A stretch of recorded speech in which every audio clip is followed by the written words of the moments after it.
Welcome to the Trauma-Informed Lens podcast. I'm your host, Matt Bennett. Each episode we talk about the research and practical aspects of the trauma-informed movement. This podcast is not designed to replace mental health services. If you feel uncomfortable or triggered by our discussion, please consider seeking your own trauma treatment. In no way is seeking treatment an admission of weakness. It is a chance to build resiliency and experience post-traumatic growth. You can find show notes, resources, and more at traumainformedlens.org.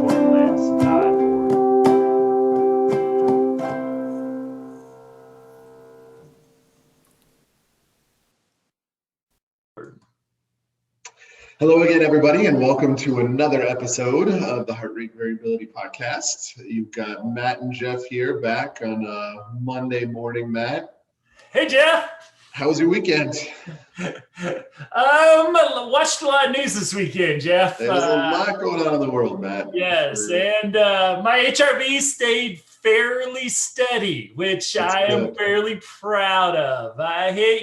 We all kind of migrated over to an optimal HRV. We got a new organization where we're holding each other accountable internally in a different way. So we've had some new additions to the team. So I started out. Now that we got this team together, which we're really excited about, we're kind of started back over with our readings, and I'm doing okay. Better than, I think it says my mental health is probably better than I would have guessed, but a couple of good nights sleep, and I'm maintaining. Let's put it that way. How about you? Which is all you can ask for, considering all going on in the world politically. But I don't know. I've not noticed as direct a correlation between my score and the political latest and greatest as maybe you have. I don't know if that's good for me or bad for me. Maybe I'm a little. Well, it probably means that you have children, so you can't sit and watch CNN like 24/7 like the non-breeders can.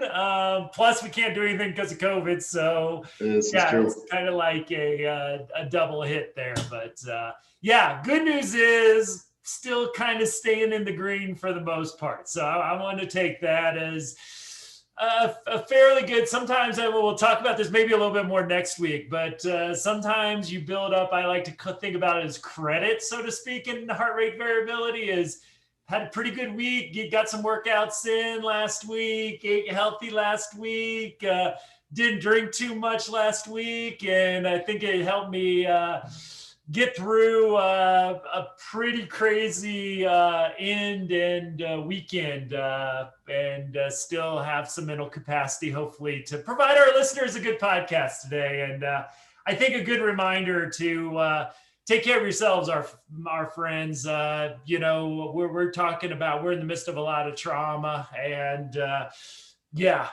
this is going to test all of our resiliency and mental health. And so please stay healthy. And if you're listening to this somewhere in 2025, that means the world still exists. And we're recording this in January 2021. So just for some perspective, in case you're catching us years later, you know what we're talking about with a little bit more detail. That's right.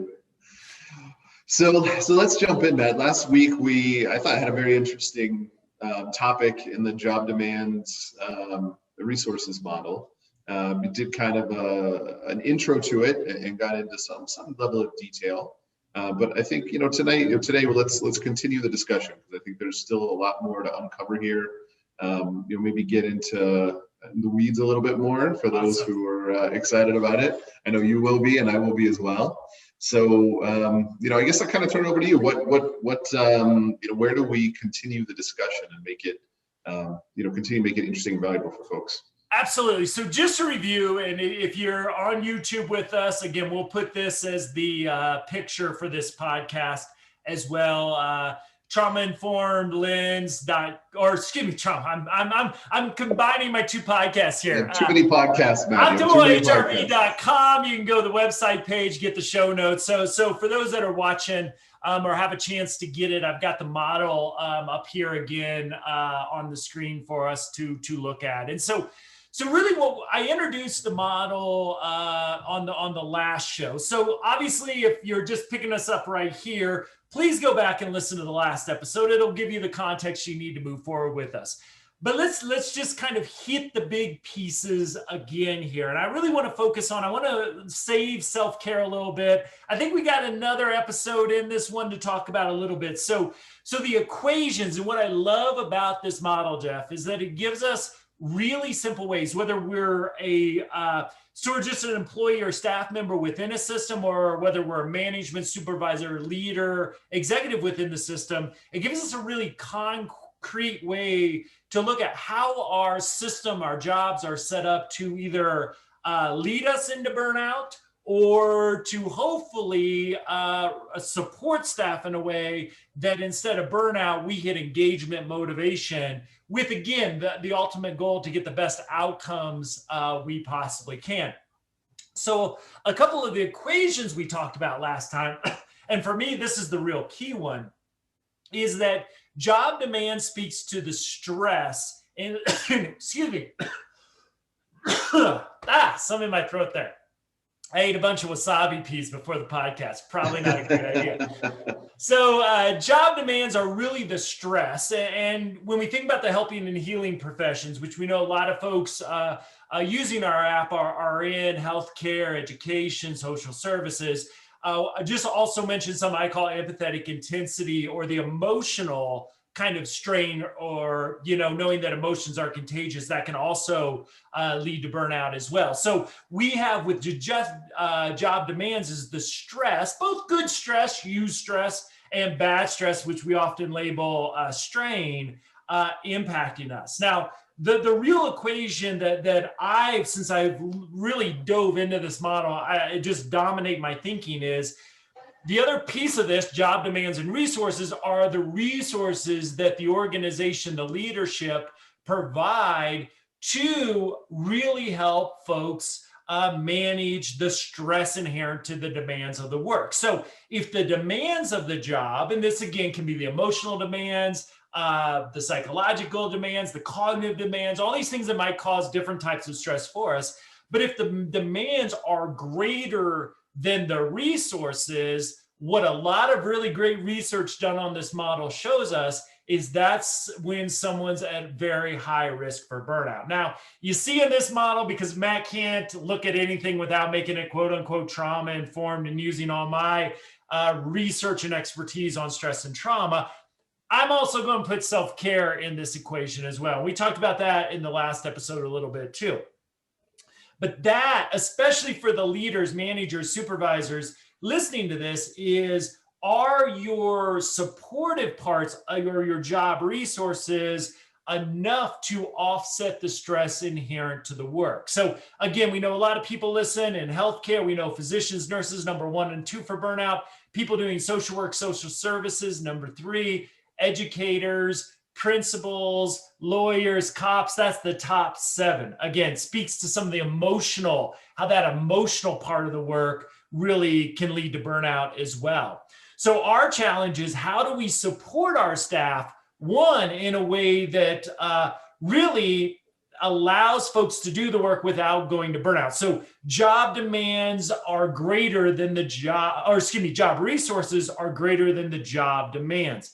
The other thing, though, with the job resources is that we can apply different approaches to also lead folks to engagement. And my way of looking at engagement, positive, fulfilling, work-related state of mind that is characterized by high levels of vigor, which I like to think is energy and resiliency, dedication, and really being dedicated to getting the best outcomes possible. So I want to look in this episode, Jeff, about these job resources. What are some of these things? And the really fun thing for me with this model is, I've been really diving deep into research, went through a master's of business administration back in about 2000 to 2002, had a dual master's degree, both in counseling psychology, but also executive leadership. So I've been obsessed with leadership now, and I hate to say this out loud, for about 22 years, not as young as we used to be, my friend. We sure are, my friend. So what are, when we look at these job resources, what are some things we could do? So I just kind of want to bring some of the best practices that I see. The first thing is, how do we organize our work? So a few things that I really think about, and again, all this comes out of research. So this isn't Matt's just because he's old now, he just makes assumptions about what works for him. These are all best practices according to the research, not just what works for Matt. But one, trying to really organize your work. We know how we work is really burning us out. The multitasking we do lowers our productivity 80 to 90%. Think about that for a second. If you're only getting 10% done because you're always jumping to every new email that pops up, every text message you get, every Facebook post that hits. I just got a new phone because mine just decided to stop working one day. And I didn't realize what it's like to have a phone with all the notifications on. And it's like, it's just like, there was not like more than 5 minutes without my phone beeping. And I was just like, and I did every new app I installed, it wanted to notify me every 5 minutes of something going on. And eventually I turned all those off so I could actually get some work done. But, multitasking is a joke. It's not only does going back and forth from email to a report you might be working on to something else, just that workflow is terrible. It also really drains the brain because every time we switch a task, we switch the part of the brain that we're engaged in, and that is exhausting to the brain. So productivity and quality drop. Also, we know the brain can only work about 90 to 120 minutes without needing a break. And I think in our modern, and I even see this with folks on Zoom, like we still don't take a break. We will work and we're multitasking. So we're being distracted all over the place, which again is horrible for productivity and quality. But taking time off. And that doesn't mean, getting on Facebook, getting on Twitter, that means maybe going outside and getting some sunshine, taking for a quick walk, maybe getting a little bit of a workout in, doing some yoga stretches, practicing some mindfulness, and really working the flow of maybe working a couple hours, taking a 10, 15 minute break, working a couple hours, taking a meal break, and then repeating that in the afternoon. Great research shows over and over again, you take two people, let's say they're checked into work for 9 hours with an hour for lunch. The person that takes a break in the morning, 15-minute break in the morning, 15-minute break in the afternoon, and one person doesn't. So they're at work the same amount of time. One person takes a half hour of breaks. So technically they're working 7.5 hours versus the person that works 8 hours. The person who works 7.5 hours gets more done over and over again. And their quality is better, even though they're working a half hour less. So don't think because you work more, you're getting more done. And if you throw multitasking in there, then the person that's multitasking, not taking any breaks, is pretty much a productivity disaster. And that's a lot of us because you're going to get your email to pop up every time you got a new email. It's a killer.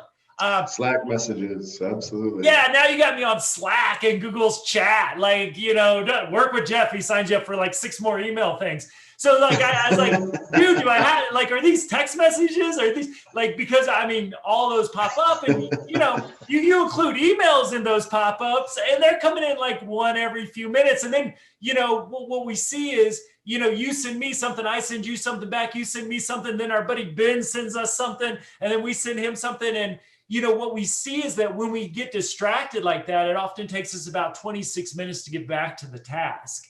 And so part of the resources, whether you're the one doing the work or whether you're supervising folks, let's think about how we do this. I now check email. Here's my email flow. I check it in the morning.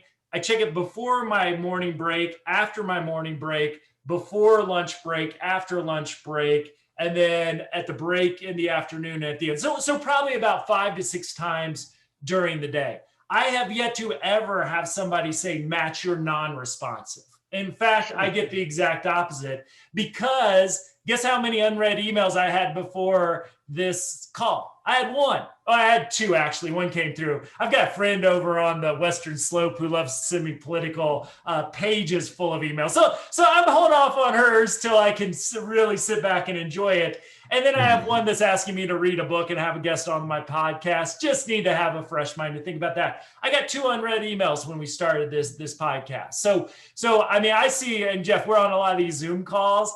You see some people have like 450, 600 unread emails in their inbox. I don't know how they sleep at night. So again, I'm on top of my emails. I have any feedback I get on my responsiveness is that I am one of the more responsive people that people work with, because I don't have to get through 150 emails before I get to yours.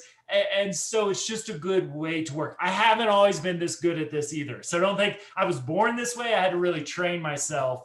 And I found out, hey, if I don't answer emails within 5 minutes, the world doesn't end.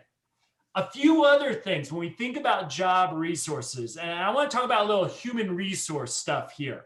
One, and when I talk about trauma informed, so we know that folks working with individuals experiencing trauma are at even greater risk for burnout. But it's sitting here, January 2021, I just think this is a best practice for any organization, making sure folks have access to cheap, if not free therapy. As an HR policy, it's got to be that way if you're going to be in the helping and healing professions. Again, we dominate the top categories for burnout. We are mentally ill because of the work we do, because we haven't done a good job of maintaining our health. But, you just look, Jeff, and I know you see this information as well. General population is not healthy right now. That means our workforces are not mentally healthy. And if we're not mentally healthy, we're less in that prefrontal cortex, more in our amygdala, whether that manifests as anxiety or depression. There's very few people, I think, at least in our country right now, and I'm sure it's around the world as well, who couldn't benefit from some therapy. And I'm not saying you need to go engage in 6 years of therapy. Most of employee assistance programs offer like 6 free sessions a year. Who could benefit from 6 free therapy sessions right now? So that's one of the things I really encourage people to do, pay time off, and really supporting folks when you take time off to take time off. We talk about how, to disengage from work is so critical. We mentioned it some of these last time, paying people a livable wage. And then the other thing is professional development. I really see professional development as a key piece of our self-care, because if we're always focusing on being better than we are today, a hard day becomes part of that larger journey. We're more likely to learn the lessons of a difficult day, to take those to reach a greater personal vision that we have for ourselves. If all I'm focused on is surviving today, a bad day can really become all-encompassing. So some HR policies, again, therapy, making sure pay time off, and not expecting people as much as possible to be checking emails so that they can really have that time off. Again, livable wage is sort of a no-brainer, and that professional development piece here. Now, another thing, I want to kind of save the relational piece. So I want to save organizational culture for our next episode, because as you can imagine, I got some things to say about that. But I want to hold off on that. But I also want to spend the rest of our time on this one talking about, okay, what are some things that the research shows us really promote engagement? So again, one of the key, and I love to give this to folks, is job resources greater than job demands. You've got the capacity for engagement. If job demands, again, the stress, the strain, the demands of the work override or are greater than job resources, there's a high vulnerability for burnout. But one of the things that I really encourage people is, just because you have healthy staff, that's just like the first half of the journey. Now, that can be the most difficult part of the journey, especially in 2021. And I'm very upfront. I've got this leadership training with some great educators in LA County coming up on Wednesday. I'm telling them, hey, you've got to survive. Don't necessarily worry about being the best school in the country right now. How are you going to survive till spring break? How are you going to get your staff so they come back next school year mentally healthy? I mean, these are the challenges, because we got to be realistic about this. But there's also some things really that promote engagement. And again, as I go through these, Jeff, I'd love to see, from the business world, kind of your experience of some of this as well. Because I don't think we've done, well, I can say, I think we talk a good talk in the nonprofit arena. I don't know if we always walk the good walk in the nonprofit arena. And so the first one here is just, and this kind of sounds a little therapy-ish here because I borrowed the term from it, but it's called positive regard. In other words, we come to work each day in a fairly good mindset to give our best work. And really what we know, our emotions are contagious. So this is really my challenge to a lot of leaders and managers is, how do you create a positive mindset within your team, sort of within your organizational culture? And the best tool that I have to give folks, and again, this is research, and there's a few things in the leadership research that I've done over the years that really stand out. And one of them is the research on recognition. Basically, we know high recognition cultures are high performing cultures. So when we say recognition, what are we talking about? It's peers and leadership, basically with the mindset of, hey, when somebody does great work, we're going to recognize them for that. Now, I always like to say formalize this in some ways. Have a structure where staff can formally recognize folks, because just saying, hey, you did a great job on that, that's one thing. But if somebody makes a certificate online and takes 3 minutes to do something, and they get a little certificate through email, this is why I'm great. I always like to say, if staff are recognizing each other, copy the leader on it so they can reinforce that. But what we know is when we're recognized, we release the hormone dopamine. It's the feel-good hormone. And so with recognition, what we see is that this dopamine-rich cultures lead to incredible high performance. One of my favorite studies is they've done this in a couple different arenas, but they took two groups of equal talent and skills. And the differentiation between these two is the level of recognition or negative feedback these groups got.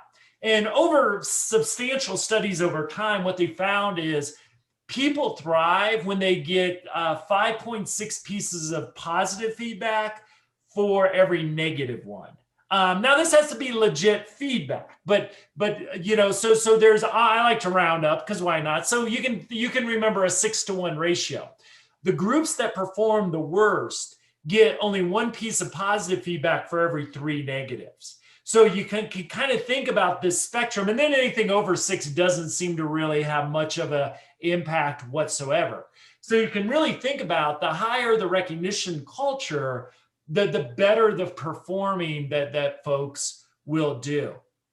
So the other piece of this, and then I want to hear any thinking that you have and how you see this in your world, is to kind of, with this positive mindset, with recognition, also the concept coming out of Carol Dweck's work on the growth mindset. And Carol Dweck has done an amazing job. I always say any parent should read her book, Mindsets. It's just a classic with this. And what she really found is that people thrive, and we're just kind of scaffolding this around the recognition positive mindset thing, when they see themselves as a result of the effort that they put into something. So my mom, because I was a mess as a adolescent. I grew 6 inches between my freshman and sophomore year of high school. So Jeff, if you can imagine, I went into my sophomore year of high school. I was 6'6" and 130 pounds.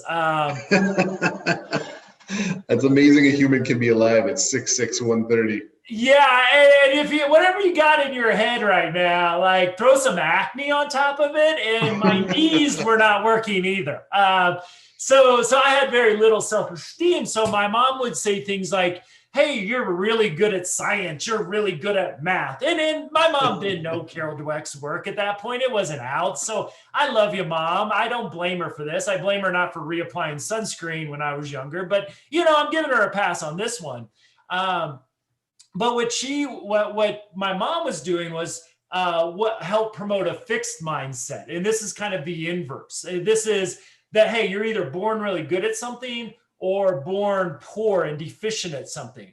So here's what happens is, oh, mom tells you and lies to you enough to tell you you're good at science. What happens when you get a D on the science test?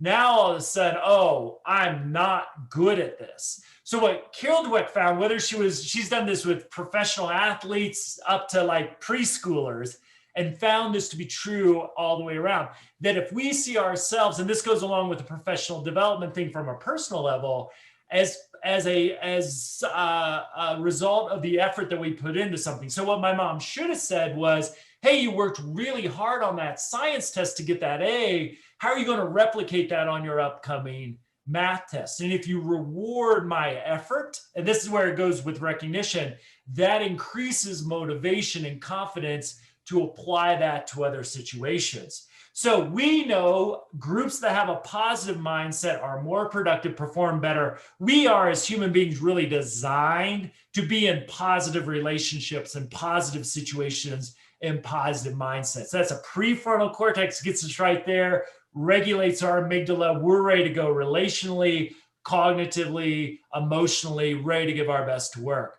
Recognition really reinforces where everybody's looking for the good that gets done. Now, accountability is still a part of this. So don't hear me that I'm just all roses and fluff here. We've got and I'm not going to get into shared values here because that's a whole nother podcast. But when we deviate from things that lead us to our vision or from our values, we need to hold each other accountable to that. So accountability is a big part of this. However, what we see as the real rocket fuel for excellence is positive mindset. Really, we operationalize that with the structure around recognition. But our recognition is not to say, man, Jeff, you are just an amazing human being. You're just such a great guy. You're so good looking. You get employee of the month today, right? What I'd say is, hey, Jeff, I know you're busting your butt to get our company up. I just appreciate the effort that you put in. You bring an expertise that I don't think I'll ever have. And I know we're where we're at today because of all the hard work and dedication you have put into this. Very different sort of feedback. So again, we want that positive mindset for leaders, but also for staff. Operationalize that with a minimal structure, but have a structure for recognition where we're keeping track of this, but always recognize the effort, not the individual. So I want to step back and shut up for a second, Jeff. I just wonder, two questions for you. One, does anybody offer anybody therapy in the business world? Two, I've kind of gone off on a rant about recognition, growth mindset, and I'd love to hear how you've seen that, if at all, in the business arena that you've been in most of your career. Yeah, I know. I mean, this is great stuff, and this is stuff that you know about, but you have to continue to bring to the forefront of your mind. You have to, it's like anything. It's always a practice. You're never perfect at this stuff, and often you can sort of fall back on your habits of he's good at this, so you go do that. You're good at this, you go do that. But to answer your questions, be more direct. Yes, to question number one. Great. So, you look at the large corporations out there right now, kind of corporate America and sort of the way HR has evolved. It seems like a lot of this is being brought into, their employee sort of benefits portal or whatever, where you can go in and I just downloaded an app the other day that is, meditation and that kind of stuff is offered for free as part of many corporate, employment structures, whatever you want to put it, right? For the folks who work for big companies, you have these HR portals and you go in and you do all kinds of things and they offer all kinds of services. And many of them do have discounted therapy, online therapy, health therapy. You can use your health savings account or those kinds of things, flexible spending account for therapy sessions. So it's becoming more and more a real thing. And this, I would say, is probably all in the last 2 to 3 years. So is it available? Yes, absolutely. Is it it becomes hard at scale, right? I mean, you have these HR departments that are sort of marketing their own services and telling you all the things that they're doing for you. But from an organizational standpoint, it really doesn't infiltrate the day-to-day to the level it could if the individual managers were jumping on board with this. And the individual managers saying, hey, let me tell you about these employee benefits we have.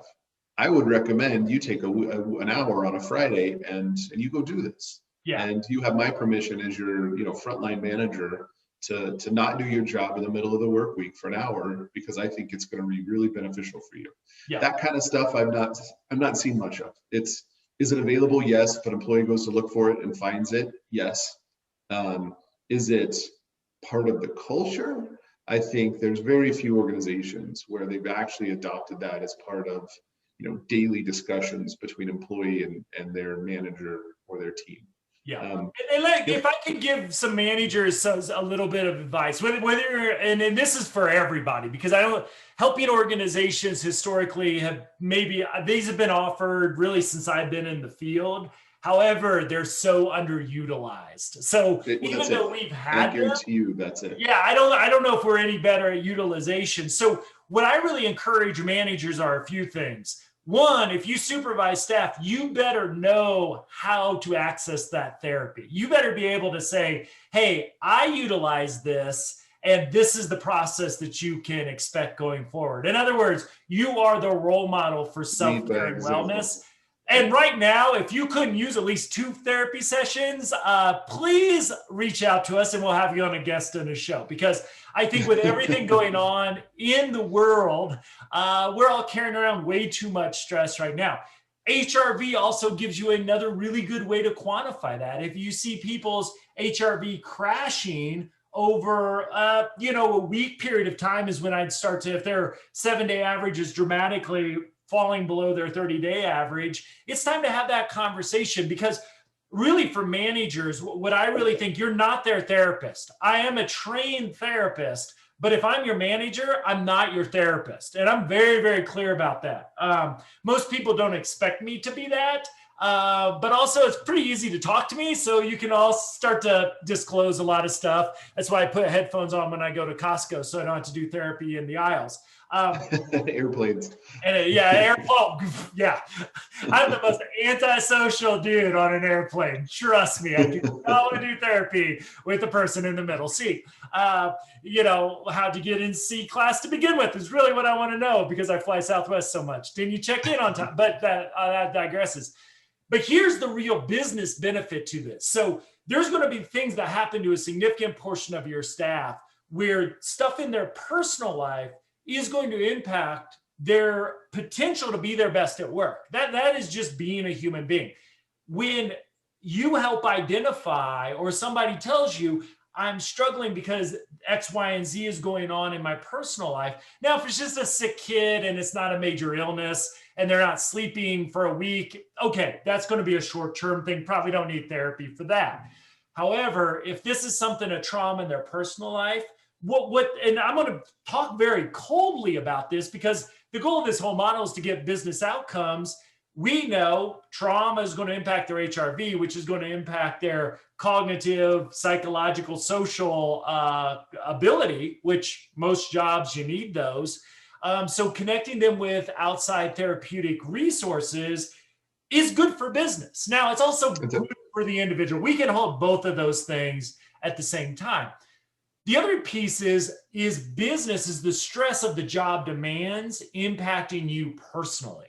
So, when we talk about burnout doesn't stop when you leave work at 4 or 5 o'clock or whenever your shift's over. It goes home with you.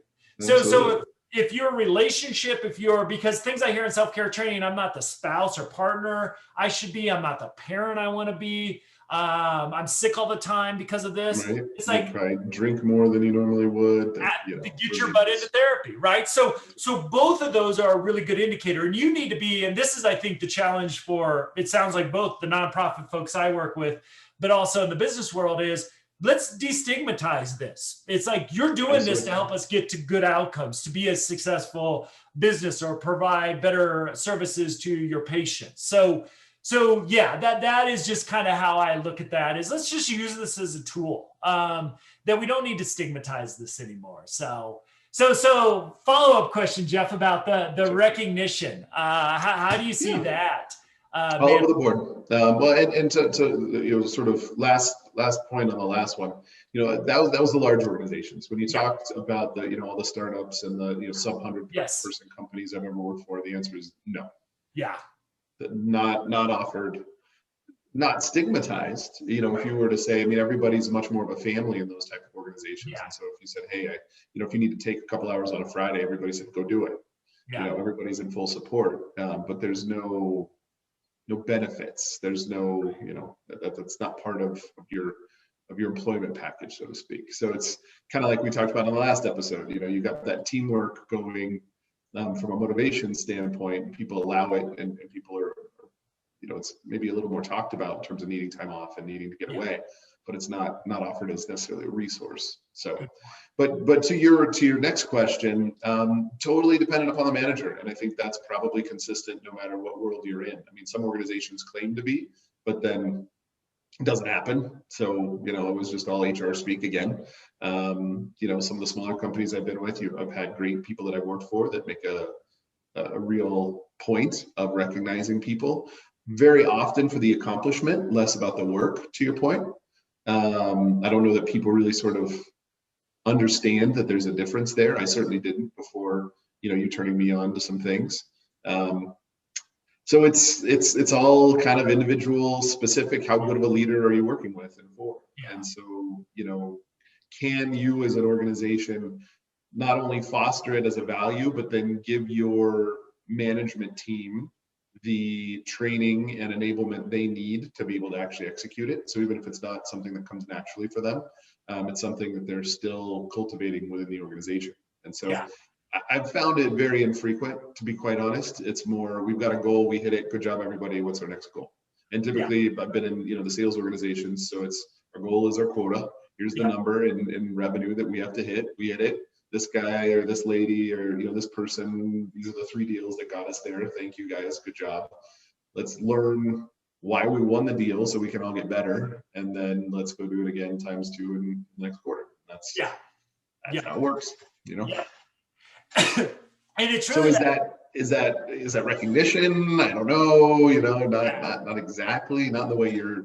Not from a growth mindset standpoint. Yeah, and that's the real challenge. And, if you look at the numbers around recognition, they're really amazing. Like it's one of those things I have to go back to the source material every once in a while before I train on it and just make sure I copied the numbers down right.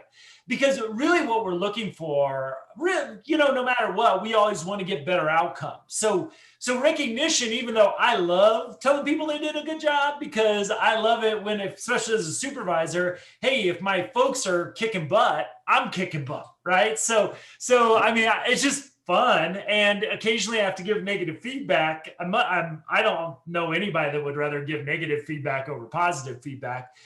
So, part of that's just enjoyable, but you really can start to look at some of this stuff as, and again, we use HRV to help measure this, is a competitive advantage with the business world, right? High recognition cultures, again, if we hit the 5.6 to 1 positive to negative feedback ratio, we're going to outperform those who have not structuralized recognition and really focused on it. So while, I love it when my supervisor recognizes me, I also love to perform at our best, whether you care about competition or whether you're working, more in the nonprofit arena where competition might be something we don't talk about.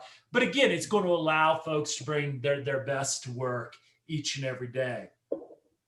A couple more things I want to throw into the mix here. But again, things that promote engagement and really build motivation. And from a structural point of view, and I want to save a few things for the next podcast as well, including, I mentioned values and vision. So I'll keep those when we talk about the relational piece of that. But the other one that I paid a lot of attention in the resource is democracy and collaborative decision-making. So really, and the word empowered gets thrown around a lot to the point where it's almost very, almost so watered down, I hardly use it anymore. But what we know is that if you want to engage people, if you want people to care about their work, give them as much choice and power over that work as possible. And again, while I'm not a big guy on creating a whole bunch of bureaucracy, a little bit of paperwork around some of this stuff. And I never say if it's over a page, you got to rethink it. So I want it to be a 10 at most 15-minute sort of paperwork activity, but giving folks closest to the problems, the ability to identify problems and be a part of the solution-making process. So what we see is when folks feel, again, it's a word that gets watered down, but really empowered, that they have a sense of power and control over their work environment, that their opinion matters to their organization, their supervisor, and that they're brought into the decision-making process, the level of engagement increases dramatically. And so just as sort of a concrete tool there, one, research after research studies say, hey, if you we want to get our sales numbers up. If you don't ask your salespeople about how they can improve your numbers, you're not going to get as good an answer to that question. The other side of this from the leadership perspective is, hey, if I don't ask Jeff and my sales team about how to improve sales, but I come up with my own solution, nobody's going to be bought in to implementing my solution, right? So what we see is those organizations that have collaborative decision-making processes. And I always like to say, hey, I want you to come to me with problems, but I also want you to spend at least a few minutes with some preliminary solutions. Because if you're just looking for problems, I'm sort of going against that positive mindset that I tried to convince everybody was so important just a second ago. So really giving people the ability to identify problems and also to bring that to attention. And again, a lot of great business research showing up about how that really helps promote better outcomes. It promotes engagement for sure. And if you say, hey, I trust you around being part of this decision-making process, that's really going to set us up for the next episode when we talk about, okay, let's focus on the leader manager for a second, but also what are characteristics of the relationships that create what we call organizational cultures as well. And there's a lot of great research on things that benefit that too. So I kind of want to use that as our last point here and really take the next episode to say how research really comes in here. So again, to summarize before I throw it back to you, Jeff, because I'd love to get any other thoughts you have, we're using these job resources twofold. One, to manage the stress inherent to the work. Two, to promote engagement. Now, something like democracy and collaborative decision-making, it does a little bit of both. If you have some power to address the things that are stressing you and burning you out about your work, obviously you're going to increase job resources and hopefully balance out the job demands, but also giving someone that opportunity is going to build engagement, which we know also through the research around this model leads to positive outcomes as well. So we're trying to manage, again, I love the model because it's very simple. Again, how are we doing managing the inherent demands or stress from the job to hopefully keep someone out of burnout? And then how do we enact strategies to promote engagement as well? Yeah, thanks, Matt. And, from my perspective, just as we close out, the thing that I like about this so much is it takes so many innate concepts that just make very individual sense, and sort of operationalizes that to a larger organizational setting. Yeah. So, you think about it, I don't like people telling me what to do for no reason. Nobody likes just somebody coming and saying, hey, go do this. Right. Like, no, but if we agree there's a problem and we talk about a solution and we both agree that's the way to go about doing it, I may end up doing exactly what they would have just told me to do anyway, but because we talked about it a little bit, I'm happy to do it, as opposed to be like, hey, just come tell me what to do, right? And so you think about your interpersonal relationships at home or with your kids. Right. I think this is very interesting as a parent with children. There's so many ways to apply this to how you handle that. I just think it's great. Again, you sort of take these very individual, micro level engagements you have with your family, your friends, your coworkers, whatever, and you sort of, build this model, operationalize it, make it macro, and start to apply it across a large group, and you're going to see some pretty impactful results. Absolutely. And so, thanks for bringing it to my attention. I'm sure a lot of the folks that are watching agree, and obviously I think we're going to do one more session, one more podcast on this, because it warrants the time and it warrants the discussion. And the backbone of all of this is really important to everybody. So. Yeah, absolutely. And just to reinforce too, the two competing things here. And again, this is a hardcore business model. So for my social service friends, it maybe seem like boy business Matt really showed up for this episode. But what we're really trying to do is one, if the job demands overwhelm the resources, this is going to hurt people's health, and not just their physical health, not just long-term. We're talking about, and HRV gives us a way to quantify this really in a way that we've not been able to, for the most part, up until this point in history, declining health and declining outcomes, right? So now, whether your outcomes are creating widgets or providing healthcare to folks experiencing homelessness, we care. Our ability to keep in business, and a lot of times, is that outcome. The other competing, so we got, on one hand, if we don't do well on this, declining health and declining performance. On the other hand, we get motivation and improved outcomes. So again, some of this may feel way touchy-feely for maybe some folks that are more in the business arena, and maybe too businessy for my folks in the helping and healing professions. We're all human beings, and what motivates Jeff in sales is going to motivate me as a therapist. Now, there's going to be difference in that. I wouldn't manage Jeff the same way I manage a therapist. There's different language. There's different sort of inherent cultures, but how human beings perform at their best is pretty universal. And so while this recognition might look a little bit different in how we do it now that we're all virtual, obviously recognition is harder than if we were in the office every day and more connected, but really trying to challenge ourselves. Okay, that 1 to every 5.6 or rounded up to 6 pieces of feedback, if we can hit that, and the closer we get to it, the better our folks are going to perform. No matter what industry you're in, that's going to be important. And again, as HRV is a measure of social, cognitive, emotional, as well as medical health, we can quantify this, which to me is the exciting part of what we're doing. And again, this model has developed really not with the biological measures that we can now do. So hopefully we can add to this discussion moving forward, and excited to continue to explore this next week with you. Looking forward to it. And I think that's a wrap for today, Matt, but looking forward to having a little more discussion next week on it. Take care, everybody. We'll talk to you next week.